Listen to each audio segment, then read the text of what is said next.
Calvary ക്രൂശിൽ അവൻ്റെ ഒരു കൈ കൊണ്ട് താഴെ പാതാളത്തിൽ കിടന്ന എൻ്റെ കയ്യിൽ പിടിച്ചിട്ട് ക്രൂശിലൂടെ കടത്തിവിട്ട് എൻ്റെ പാപങ്ങളെ മോചിച്ച്, അങ്ങനെ അല്ലാതെ കൈ ഇങ്ങനെ വിളിപ്പിക്കുകയല്ല, എന്നെ കൂടി ഈ ക്രൂശെ കൂടി ഒന്ന് കയറ്റി വിട്ടു. അങ്ങനെ അവൻ്റെ മരണത്തിലൂടെ, അവൻ്റെ രക്തത്തിലൂടെ എന്നെ മുക്കിയെടുത്ത് അപ്പുറത്ത് നിന്ന ദൈവത്തിൻ്റെ കയ്യിൽ എന്നെ നീതീകരിച്ചാ കയറ്റി വിട്ടത്. അവൻ്റെ രക്തത്താൽ നീതീകരിക്കപ്പെട്ടു. അല്ലാതെ ദൈവവുമായിട്ട് സംസർഗം കഴിയുമായിരുന്നില്ല. പക്ഷെ ഇപ്പൊ സംസർഗം പറ്റും. എന്തുകൊണ്ട്? ബിക്കോസ് യേശു കർത്താവ് താഴെ കിടന്ന എൻ്റെ കൈ പിടിച്ച് ദൈവത്തിൻ്റെ കയ്യിലേക്ക് ഏൽപ്പിച്ചു. ചുമ്മാ ഇങ്ങനെ വട്ടം ചുറ്റി ഏൽപ്പിച്ചതല്ല, അവൻ്റെ ക്രൂശിലൂടെ എന്നെ കയറ്റിവിട്ടു. അവൻ്റെ രക്തത്താൽ എന്നെ കഴുകി നീതീകരിക്കപ്പെട്ടവനായി ഞാനിപ്പോൾ ദൈവത്തിൻ്റെ അടുത്തേക്ക് ചെല്ലുന്നു. അങ്ങനെ ചെല്ലുമ്പോൾ എനിക്കവിടെ ഒരു ആക്സസ് ഉണ്ട്. അതാണ് 2-ാം വാക്യത്തിൽ, 5-ാമത്തെ 2-ാം വാക്യത്തിൽ, അവൻ മൂലം നാം ഇപ്പോൾ നിൽക്കുന്ന കൃപയിങ്കലേക്ക് നമുക്ക് പ്രവേശനവും ലഭിച്ചിരിക്കുന്നു. ആക്സസ് കിട്ടി. ഇപ്പൊ എൻ്റെ എല്ലാ ഫാക്കൽറ്റീസും സജീവമാണ്. എൻ്റെ ശരീരം സജീവമാണ്, അത് നേരത്തെ സജീവമായിരുന്നു.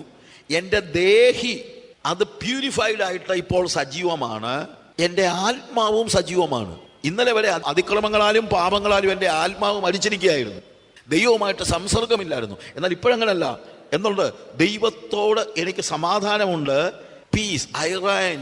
അവിടെ പറഞ്ഞിരിക്കുന്നത് ആ വാക്ക് പീസ് എന്നുള്ള വാക്ക് ഉപയോഗിച്ചിരിക്കുന്നത് നെയ്ത്തിനകത്ത് തുണി നെയ്യുമ്പോൾ ഓരോ ഇഴകളും ഓരോ അതായത് ക്രോസ് അടിച്ച് പോകുന്ന ഓരോ നൂലിൻ്റെ ഇടയിൽ കൂടെ കയറിയല്ലേ പോകുന്നത് എന്ന് പറയുന്നത് പോലെ ഒരു ഇഴ ചേരുന്ന അവസ്ഥ. ദൈവവും ഞാനുമായിട്ട് ഇപ്പോൾ സമാധാനമുണ്ടെന്ന് പറഞ്ഞു കഴിഞ്ഞാൽ ദൈവവും ഞാനും തമ്മിൽ ഇനി വേർതിരിക്കാൻ പറ്റാത്തതുപോലെയുള്ള ഇഴ ചേർന്നിരിക്കുകയാണ്. വീവിങ്ങിനകത്ത് ഉപയോഗിക്കുന്ന ഒരു വാക്കാണ് ഐറ എന്ന് പറയുന്ന വാക്ക്. അങ്ങനെ എന്നെ അവൻ ബന്ധിപ്പിച്ചു കഴിഞ്ഞപ്പോൾ ഇപ്പോൾ ആത്മാവിൽ എൻ്റെ body, soul and spirit. Body സജീവമാണ്, ശരീരം സജീവമാണ്, അത് പണ്ടും സജീവമായിരുന്നു. എന്നാൽ അതിക്രമങ്ങളാലും പാപങ്ങളാലും മരിച്ചിരുന്ന എൻ്റെ ആത്മാവിനെ അവൻ ഇപ്പോൾ എന്ത് ചെയ്തിരിക്കുന്നു? സജീവമാക്കിയിരിക്കുന്നു, ജീവിപ്പിച്ചിരിക്കുന്നു. ഇപ്പോൾ എനിക്ക് ദൈവത്തോട് സംസർഗം ചെയ്യാൻ പറ്റും. ഇപ്പം എൻ്റെ ആരാധന ആകമാനമായിട്ടാണ്, പക്ഷെ അതിനെന്നെ പ്രാപ്തമാക്കുന്നത് എൻ്റെ ആത്മാവാണ്. അതുകൊണ്ടാണ് സത്യ നമസ്കാരികൾ എങ്ങനെ നമസ്കരിക്കണം? ആത്മാവിൽ നമസ്കരിക്കണം. That is so important. ആത്മാവ് സജീവമാകണം. ആത്മാവിൽ ഞാൻ ദൈവത്തെ നമസ്കരിക്കണം.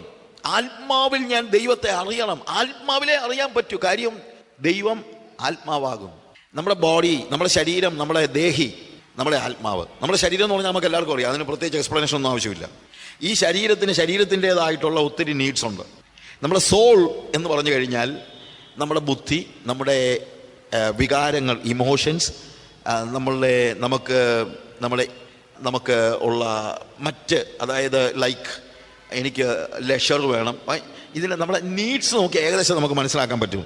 അതായത് എൻ്റെ ശരീരത്തിന് ചില ആവശ്യങ്ങളുണ്ട്. എന്താണ് ശരീരത്തിന് ആവശ്യം? എനിക്ക് വിശക്കുമ്പോൾ ആഹാരം കഴിക്കണം, എനിക്ക് ദാഹിക്കുമ്പോൾ വെള്ളം കുടിക്കണം, എനിക്ക് വെയിൽ കൊള്ളാതെ എവിടെയെങ്കിലും ഒരു ഷെൽട്ടർ വേണം. പുറത്ത് ഞാൻ നിൽക്കുകയാണെങ്കിൽ ഞാനൊരു ഷെൽട്ടറിനകത്തേക്ക് കയറുന്നു. എനിക്ക് ചൂടെടുക്കുകയാണെങ്കിൽ ഞാൻ ഫാൻ ഇടുന്നു, അല്ലെങ്കിൽ എയർ കണ്ടീഷണർ ഉപയോഗിക്കുന്നു. എനിക്ക് തണുക്കുന്നെങ്കിൽ ഞാൻ പുതയ്ക്കുന്നു. ഈ ചൂട്, തണുപ്പ്, ആഹാരം, വസ്ത്രം, വെള്ളം, വിശപ്പ്, ദാഹം, ചൂട്, തണുപ്പ്, ഇതെല്ലാം എൻ്റെ ബോഡി നീഡ്സാണ്. അതെല്ലാം പ്രത്യക്ഷത്തിൽ തന്നെ. അത് കിട്ടിയില്ലെങ്കിൽ എനിക്ക് ഭയങ്കരമായിട്ട് പെട്ടെന്ന് എനിക്ക് ആദിഭൂതി ഇളകും. കാര്യം എൻ്റെ ശരീരം ഞാനുമായിട്ട് ഏറ്റവും അടുത്ത് നിൽക്കുന്നത് ശരീരമാണ്. അല്ലെങ്കിൽ എനിക്ക് പെട്ടെന്ന് കാര്യങ്ങൾ ഫീൽ ചെയ്യുന്നത് ശരീരത്തിലാണ്. എന്നാൽ അതിൻ്റെ അപ്പുറത്തെ തലത്തിലാണ് നമ്മുടെ സോൾ അഥവാ ദേഹി എന്ന് പറയുന്നത്. ദേഹിയുടെ നീഡ്സ് എന്ന് പറഞ്ഞു കഴിഞ്ഞാൽ നമുക്ക് ദേഹിക്ക് ക്യൂരിയോസിറ്റി, ജിജ്ഞാസ. നമ്മൾ എന്തെങ്കിലും ഒരു കാര്യത്തെക്കുറിച്ച് അറിയാൻ വയ്യായെങ്കിൽ ഉടനെ തന്നെ നമ്മളതിനെ അറിയാനുള്ള ഒരു മോഹം നമുക്കുണ്ട്. അത് നമ്മുടെ ശരീരത്തിലല്ല മോഹം. എവിടെയാണ്? നമ്മുടെ ദേഹിയിലാണ്, നമ്മുടെ സോളിലാണ്. നമ്മുടെ ആത്മാവിലല്ല, സോളിലാണ്. ഇപ്പോൾ സഹോദരിമാരൊക്കെ ഏതെങ്കിലും വീട്ടിൽ ചെന്ന് എവിടെന്നെങ്കിലും ഒരു നല്ല ഫുഡ് കഴിച്ചാൽ ഉടനെ തന്നെ ചോദിക്കും, ഇതെങ്ങനെ ഉണ്ടാക്കിയേ? എന്തുകൊണ്ട് അത് ചോദിക്കുന്നത്? മറ്റൊന്നുമല്ല, ഒരു ക്യൂരിയോസിറ്റി. ഇതെങ്ങനെ ഉണ്ടാക്കുന്നത്? എനിക്കൂടെ ഉണ്ടാക്കണം. അപ്പോൾ ഇതൊക്കെ എവിടെയാ? ശരീരത്തിൻ്റെ നീളല്ല. അത് അറിഞ്ഞില്ലെങ്കിൽ നമ്മളെ ചത്തു ഒന്നുമില്ല. എന്നാലും നമ്മുടെ ക്യൂരിയോസിറ്റി അത് ഭക്ഷണത്തിൻ്റെ കാര്യത്തിൽ മാത്രമല്ല. അതെന്താ അങ്ങനെ? മോസസിനുണ്ടായിരുന്നത് ക്യൂരിയോസിറ്റിയാ, ഇല്ലേ? മോശ മുൾപ്പടർപ്പ് കത്തുന്ന കണ്ടപ്പോൾ ഇതെന്താ ഇങ്ങനെ? അതെല്ലാ മനുഷ്യർക്കും ഉള്ളതാണ്. അവൻ്റെ ദേഹിയിൽ അത് അറിയാനുള്ള വലിയൊരു ആകാംക്ഷ. അങ്ങനെ ബോഡിക്ക് ഉള്ള നീഡ്സ് അല്ല നമ്മുടെ ദേഹിക്ക്, നമ്മുടെ ശരീരത്തിനുള്ള ആവശ്യങ്ങളല്ല ദേഹിയുടെ ആവശ്യങ്ങൾ എന്ന് പറയുന്നത്. ദേഹിക്ക് അതേപോലെ തന്നെ അറിവ് വേണം. എനിക്ക് കാര്യങ്ങളെക്കുറിച്ച് അറിയാനുള്ള മോഹമുണ്ട്. ഞാൻ പുസ്തകം വായിക്കുന്നതും സ്കൂളിൽ പോകുന്നതും അല്ലെങ്കിൽ കോളേജിൽ പോകുന്നതും മറ്റ് രീതിയിലുള്ള എൻ്റെ അറിവ് വർദ്ധിപ്പിക്കാനുള്ള എല്ലാ കാര്യങ്ങളും ചെയ്യുന്നത് ഞാൻ ശരീരത്തിന് വേണ്ടിയല്ല. എൻ്റെ അറിവ് വർദ്ധിച്ചാലും വർദ്ധിച്ചില്ലെങ്കിലും എനിക്ക് ഭക്ഷണം കഴിച്ചാൽ വിശപ്പ് മാറുമല്ലോ. ദേഹത്തിന് സംതൃപ്തി ഉണ്ടാകും, പക്ഷേ എൻ്റെ ദേഹിക്ക് സംതൃപ്തി ഉണ്ടാകണമെങ്കിൽ എനിക്ക് അറിവ് വേണം. അറിവ് മാത്രം പോരാ, എൻ്റർടൈൻമെൻറ്റ്. എന്തിനാണ് നമ്മൾ ടി വി കാണുന്നത്? വിശക്കുമ്പോഴാണോ ടി വി കാണുന്നത്? അല്ല. നമ്മളെപ്പോഴാണ് ടി വി കാണുന്നത്? എൻ്റർടൈൻമെൻറ്റിന് വേണ്ടിയുള്ള നമ്മുടെ ഒരു ദേഹിയുടെ ഒരു മോഹം. അത് ദേഹിയുടെ മോഹമാണ്. നമ്മൾ മൊബൈൽ ഫോണിൽ കളിക്കുന്നു, അത് ദേഹിയുടെ മോഹമാണ്. ഇനി അതല്ല, നമ്മളൊരു വ്യക്തിയുമായിട്ട് സംസാരിക്കുന്നു, അത് ശരീരത്തിൻ്റെ മോഹമല്ല. ദേഹിയിൽ പല നല്ല കാര്യങ്ങളും ഉണ്ട്, മോശം കാര്യങ്ങളും ഉണ്ട്. അത് ശരീരത്തിലും ഉണ്ട്, നല്ല കാര്യങ്ങളും മോശം കാര്യങ്ങളും ഉണ്ട്. ദാഹിക്കുമ്പോൾ വെള്ളം കുടിക്കാം, പക്ഷെ ദാഹിക്കുമ്പോൾ കള്ളു കുടിക്കണമെന്നില്ലല്ലോ, ഇല്ലേ? അപ്പോൾ ദാഹിക്കുമ്പോൾ വെള്ളം കുടിച്ചാൽ അത് നല്ല കാര്യവും, ദാഹിക്കുമ്പോൾ കള്ളു കുടിച്ചു കഴിഞ്ഞാൽ അത് മോശം കാര്യമാണ്. അപ്പോൾ ശരീരത്തിൽ മോശം കാര്യങ്ങളുണ്ട്, ദേഹിയിലും മോശം കാര്യങ്ങളുണ്ട്, ദേഹിയിൽ നല്ല കാര്യങ്ങളുമുണ്ട്. നമ്മുടെ സാമൂഹിക ബന്ധങ്ങളൊക്കെ നമ്മൾ സൂക്ഷിക്കുന്നത് നമ്മുടെ ദേഹിയുടെ നീടാണ്. എനിക്ക് കൂട്ടുകാരൊക്കെ വേണം. എനിക്ക് കൂട്ടുകാരുമായിട്ട് സമയം സ്പെൻഡ് ചെയ്യുമ്പോൾ എനിക്കൊരു ആനന്ദമുണ്ട്. എനിക്ക് ചിലപ്പോൾ ഞാൻ ഒരു ക്ലബ്ബിൽ മെമ്പർഷിപ്പ് ഉണ്ടായിരിക്കും, റോട്ടറി ക്ലബ്ബിലോ ലയൺസ് ക്ലബ്ബിലോ അല്ല ഞാൻ മെമ്പർഷിപ്പ് എടുക്കുന്നത്. അത് ദേഹിയുടെ ഒരു നീടാണ്, ഇല്ലേ? അതുപോലെ എൻ്റർടൈൻമെൻറ്റ് മാത്രമല്ല, ഇമോഷൻസ് ഉണ്ട്. എന്നെ ആരെങ്കിലും സ്നേഹിക്കണം, അതെൻ്റെ ശരീരത്തിൻ്റെ നീടല്ല, എൻ്റെ ദേഹിയുടെ നീടാണ്, ഇല്ലേ? നമുക്കൊക്കെ ആരെങ്കിലും നമ്മളെ സ്നേഹിക്കണമെന്നുണ്ടല്ലോ, ഇല്ലേ? അത് മോശമൊന്നുമല്ല. പിന്നെ അതിൻ്റെ തന്നെ ഇച്ചിരി വേറൊരു ഇതിനകത്ത് പോയി കഴിഞ്ഞാൽ സ്നേഹിക്കുക മാത്രമല്ല, എല്ലാവരും എന്നെ കരുതണം, എല്ലാവരും എന്നെ നോക്കണം, എല്ലാവരും എന്നെ നോക്കണമെന്ന് ആഗ്രഹിക്കുന്നതും ദേഹിയിലാണ്. അതുകൊണ്ടാണ് ഞാൻ നല്ല കുട്ടപ്പനായിട്ടൊക്കെ നടക്കാനൊക്കെ പരിശ്രമിക്കുന്നത്. പിള്ളേർ ചെത്തി നടക്കുന്നതിൻ്റെ കാര്യം, ചെത്തി നടന്നില്ലെങ്കിൽ ചെത്തി നടക്കുക വാക്ക് നമ്മുടെ ഭാഷയിൽ ഇങ്ങനെ അടിച്ചു പൊളിച്ച് ജീവിക്കുന്നതിൻ്റെ കാര്യം ദേഹിയിലാണ് അതിനൊക്കെ ഉള്ള പ്രയോജനം ഉണ്ടാകുന്നത്. അതുപോലെ അപ്രീഷിയേറ്റ് ചെയ്യപ്പെടാനുള്ള മോഹമുണ്ട്, സോഷ്യൽ റെക്കഗ്നീഷനുണ്ട്. അതുകൊണ്ടാണ് എല്ലാവരും അധികാരത്തിനുള്ള മോഹമുണ്ട്, പണത്തിനുള്ള മോഹമുണ്ട്. ഇതെല്ലാം നമ്മുടെ ദേഹിയിലാണ്. ദേഹിയിൽ പണം കൊടുത്ത് ഒരു ചായ പൈസ കൊടുത്തൊരു ചായ വാങ്ങിച്ച് കുടിക്കുക നമ്മുടെ ശരീരത്തിൻ്റെ നീടാണെങ്കിലും പൈസ പോക്കറ്റിലിടുന്നത് ശരീരത്തിൻ്റെ നീടല്ല, ദേഹിയുടെ നീടാണ്. ഞാൻ പറഞ്ഞതിൻ്റെ വ്യത്യാസം മനസ്സിലായല്ലോ. പൈസ കൊടുത്തൊരു ചായ വാങ്ങിച്ച് കുടിച്ചാൽ അത് ശരീരത്തിൻ്റെ നീടും, പൈസ പോക്കറ്റിലിട്ട് സൂക്ഷിച്ച് വെച്ച് കഴിഞ്ഞാൽ അത് ദേഹിയുടെ നീടുമാണ്. ദേഹിയുടെ നീടല്ല, ദേഹിയുടെ ആവശ്യം. ദേഹി ആവശ്യപ്പെടുന്നതാണ്. നീ കാശ് സൂക്ഷിച്ച് വെക്കടാ, നിനക്ക് നാളെ ഒരു ഗുണം ആവശ്യം വന്നേക്കും എന്നൊക്കെ പറയുന്നത് ദേഹിയാണ്. അപ്പോൾ ദേഹിയിൽ നല്ല കാര്യങ്ങളും മോശം കാര്യങ്ങളും ഉണ്ട്.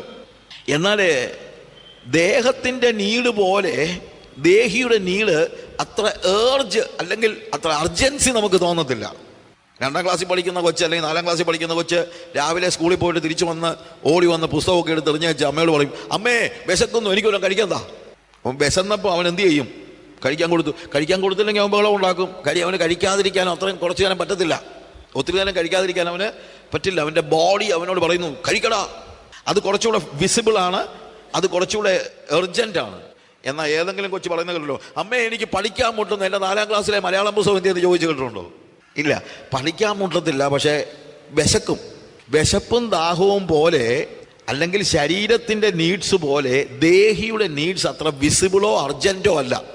പക്ഷേ ആ നീഡ് അവിടെ കിടപ്പുണ്ട്. ഞാൻ പറഞ്ഞാൽ മനസ്സിലായല്ലോ. ഇതേപോലെ ദേഹിയിൽ നമ്മുടെ റിലീജിയനും ഒരു വിഷയമാണ്. ദൈവം മനുഷ്യനെ സൃഷ്ടിച്ചപ്പോൾ ഞാൻ പറഞ്ഞല്ലോ, ദൈവം മനുഷ്യനെ സൃഷ്ടിച്ചപ്പോൾ മൃഗങ്ങളിൽ നിന്ന് ഡിഫറൻ്റ് ആയിട്ട് ഇവൻ്റെ സോൾ തന്നെ ഡിഫറൻ്റാണ്. മൃഗങ്ങളിൽ ആകെ ഉള്ളത് അതിൻ്റെ ശരീരവും അതിൻ്റെ ഒരു ജീവനുമാണ്. പിന്നെ അതിൻ്റെ ഇൻസ്റ്റിങ്സ് ഉണ്ട്. ആ ഇൻസ്റ്റിങ്സ്, അതിൻ്റെ ചോദനകൾ എന്ന് നമ്മൾ പറയുന്നത്, അത് അതിനാവശ്യമാണ്. അതിൻ്റെ ഇൻസ്റ്റിങ്സ് ഉണ്ട്. നമ്മുടെ ബോഡിയുടെ നീഡ്സ് മാത്രമല്ല, വേറെ പല ഇൻസ്റ്റിങ്സ് ഉണ്ട്. ലൈക്ക് അത് ഇണ ചേരുന്നത് മറ്റും, അതിൻ്റെ ഇൻസ്റ്റിങ്ക്റ്റ് അതിനകത്തുണ്ട്. അതിനൊരു കൂട് പണിയുന്നു, പക്ഷെ കൂട് പണിയുന്നത് എല്ലാം ഒരുപോലെ ആയിരിക്കും. അത് ക്രിയേറ്റീവായിട്ടൊരു കൂടൊന്നും പണിയത്തൊന്നുമില്ല. തേനീച്ച കൂട് കൂട്ടുന്നത് ഇവിടെയും ആഫ്രിക്കയിലും എല്ലാം ഒരുപോലെയാണ്. എവിടെയും ഒരു തേനീച്ച ഒരു കൂട് പണിത് കണ്ടുകൊണ്ട് അതിനേക്കാൾ വലിയൊരു കൂട് പണിയണമെന്ന് ഒരിക്കലും ഒരു തേനീച്ച ചിന്തിക്കത്തില്ല. അത് മനുഷ്യൻ മാത്രമേ ചിന്തിക്കത്തുള്ളൂ, ഇല്ലേ? കാര്യം അവൻ്റെ സോൾ അത്രയൊക്കെ, അതിന് സോളല്ല, അത് അതിൻ്റെ ഇൻസ്റ്റിങ്സ് ആണ്. എന്നാൽ മനുഷ്യനങ്ങനല്ല.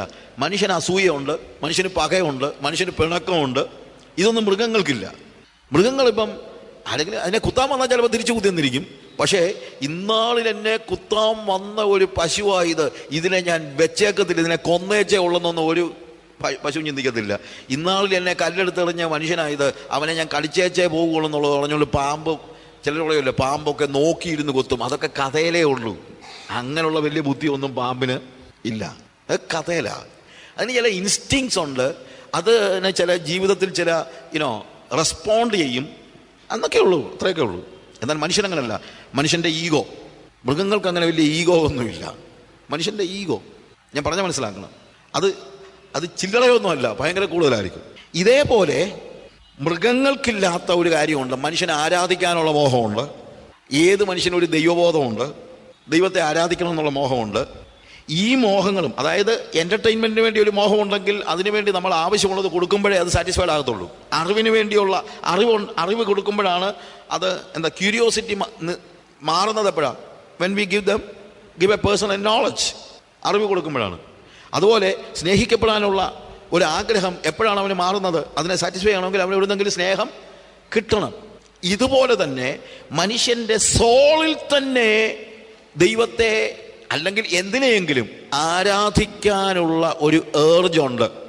അതിനെ എന്തെങ്കിലും ചെയ്ത് അവൻ സാറ്റിസ്ഫൈ ചെയ്യും. അവൻ ഒന്നുകിൽ ദൈവത്തെ ആരാധിക്കും, അല്ലെങ്കിൽ എന്തിനെയെങ്കിലും ആരാധിക്കും. കാര്യം അവൻ ആരാധിച്ചേ പറ്റൂ. അത് ആത്മാവിലല്ല, പ്രത്യുത എവിടെയാണ്? അവൻ്റെ ദേഹിയിലാണ്. നമ്മൾ പാട്ട് പാടുന്നതും പാട്ട് കേൾക്കുന്നതും ഒക്കെ ദേഹിയിലാണ്, ആത്മാവിലല്ല. എനിക്ക് പാട്ട് കേൾക്കാനുള്ള മോഹം, നല്ലൊരു പാട്ട് കേൾക്കാൻ ഉള്ള മോഹം ഉണ്ടെങ്കിൽ എൻ്റെ ബോഡിയിലല്ല, പ്രത്യുത എവിടെയാണ്? എൻ്റെ സോളിലാണ്, എൻ്റെ ദേഹിയിലാണ്. പാട്ട് പാടുന്നതും അതുകൊണ്ടാണ്. മൂളിപ്പാട്ട് പാടുന്നത് തൊട്ട് ആത്മീയ ഗീതങ്ങൾ പാടുന്നത് വരെയും എവിടെയാണ്? നമ്മളെ ദേഹിയിലാണ്. അതുകൊണ്ട് ദേഹിയിലുള്ള ആരാധനയുണ്ട്, ആത്മാവിലുള്ള ആരാധനയുമുണ്ട്. സത്യനമസ്കാരികൾ ദൈവത്തെ ദേഹിയിലല്ല ആരാധിക്കുന്നത്. എവിടെയാണ് ആരാധിക്കുന്നത്? ആത്മാവിലാണ്. ഇത് പറയാനാ ഞാൻ ഈ കാര്യങ്ങൾ ഒന്ന് വെളിപ്പെടുത്തിയത്. അല്ലെങ്കിൽ എന്താണ് ഈ ബോഡി, സോൾ ആൻഡ് സ്പിരിറ്റ് എന്നുള്ള അതിൻ്റെ ഡിഫറൻസ് പറയാൻ വന്നത് അതുകൊണ്ടാണ്. പലപ്പോഴും പറ്റുന്ന വലിയ അപകടം എന്താണെന്ന് ചോദിച്ചാൽ, ഈ ആത്മാവിലുള്ള ആരാധനയ്ക്ക് പകരം ദേഹിയിലുള്ള ആരാധന കൊണ്ട് നമ്മൾ സംതൃപ്തരായി പോകും. ദേഹിയിലുള്ള ആരാധന വിശ്വാസികളിൽ മാത്രമല്ല, അവിശ്വാസികളിലുമുണ്ട്, വിജാതീയരിലുമുണ്ട്. ദേഹിയിലുള്ള ആരാധന ലോകത്തിൽ എല്ലായിടത്തും ഉണ്ട്. ആഫ്രിക്കയിലെ പ്രാചീന മതങ്ങളിൽ ഞാൻ അവിടെ എല്ലാം യാത്ര ചെയ്യുന്ന ആളും കാണുന്ന ആളുകളുമായതുകൊണ്ട് അറിയാം. അവർക്കും ഡ്രമ്മും അടിച്ച് തമ്പേറടിച്ച് അവരുടെ രീതിയിലുള്ള ഇതെല്ലാം അടിച്ച് തലയെല്ലാം കുലുക്കി നമ്മൾ കാണിക്കുന്ന ഈ എല്ലാ ചേഷ്ടകളും ഇവർ കാണിക്കും. അത് ആത്മാവിലാണോ? അല്ല. അതെവിടെയാണ്? അത് കഴിയുമ്പോൾ ഇവർക്ക് എന്തൊരു സംതൃപ്തിയാണെന്നറിയാവും. ഇവരങ്ങനെ ചിലപ്പം കുറച്ച് കഴിയുമ്പോൾ നിലത്ത് വീഴും, താഴെ വീഴും. കുണ്ടലിനി ഡാൻസ് കളിച്ചാലും കിടന്ന് കുലുങ്ങും, താഴെ വീഴും. എരുമേലി പേട്ട തുള്ളിയാലും ഇതൊക്കെ സംഭവിക്കും. പള്ളി വന്ന് സഭാവോളി വന്ന് പാട്ട് പാടിയാലും ഇതൊക്കെ സംഭവിക്കും. ഇതെവിടെയും സംഭവിക്കും. കാര്യം മനുഷ്യനിൽ ഒരു ദേഹിയുണ്ട്. ആ ദേഹിയിലുള്ള ആരാധന എവിടെയും ഉണ്ടാകും. നമുക്ക് തെറ്റിദ്ധരിക്കരുത്, ദേഹിയിലുള്ള ആരാധന ആത്മാവിലുള്ള ആരാധനയാണെന്ന് തെറ്റിദ്ധരിക്കരുത്. സത്യനമസ്കാരികൾ ആത്മാവിലും സത്യത്തിലുമാണ് നമസ്കരിക്കുന്നത്. എൻ്റെ സോളിനെ സാറ്റിസ്ഫൈ ചെയ്യാനല്ല ഞാൻ നോക്കുന്നത്. എവിടെയാണ്? ആത്മാവിനെ സാറ്റിസ്ഫൈ ചെയ്യാൻ.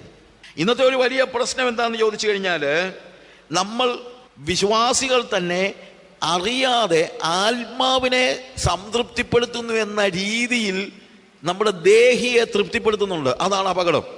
പ്രസംഗകരും അത് തന്നെ ചെയ്യുന്നു. നമ്മുടെ ദേഹിയെ തൃപ്തിപ്പെടുത്തുന്ന പ്രസംഗങ്ങൾ നമ്മുടെ ദേഹത്തെ അല്ല. ഈ പ്രോസ്പെരിറ്റി പ്രീച്ചേഴ്സും മറ്റും നമ്മുടെ ദേഹത്തെ തൃപ്തിപ്പെടുത്തുന്നതാണെന്ന് വെച്ചോ. ഇതല്ല, നമ്മളെ സുഖിപ്പിക്കുന്നതായ, നമ്മുടെ ദേഹിയെ തൃപ്തിപ്പെടുത്തുന്നതായ പ്രസംഗങ്ങൾ, നമ്മുടെ ദേഹിയെ തൃപ്തിപ്പെടുത്തുന്നതായ പാട്ടുകൾ, നമ്മുടെ ദേഹിയെ തൃപ്തിപ്പെടുത്തുന്നതായ ആരാധനയുടെ ഒരു സ്യൂഡോ വർഷിപ്പ്, ഇതെല്ലാം സഭകളിലും ഉണ്ട്. അത് വലിയ അപകടമാണ്. എന്തുകൊണ്ടാണെന്നറിയാമോ? അത് തെറ്റോ ശരിയോ എന്നുള്ളതിനേക്കാൾ ഉപരി യഥാർത്ഥ ആത്മാവിലുള്ള ആരാധന എന്താണെന്ന് അറിയാൻ നമുക്ക് കഴിയാതെ പോകുകയും, യഥാർത്ഥ ആത്മാവിൽ ആരാധിക്കാത്തപ്പോൾ തന്നെ ഞാൻ ആരാധിക്കുന്നു എന്നുള്ള സംതൃപ്തിയിൽപ്പെട്ട് നമ്മൾ യാഥാർത്ഥ്യമായതിനെ നമ്മൾ മറന്നു കളയുന്നു.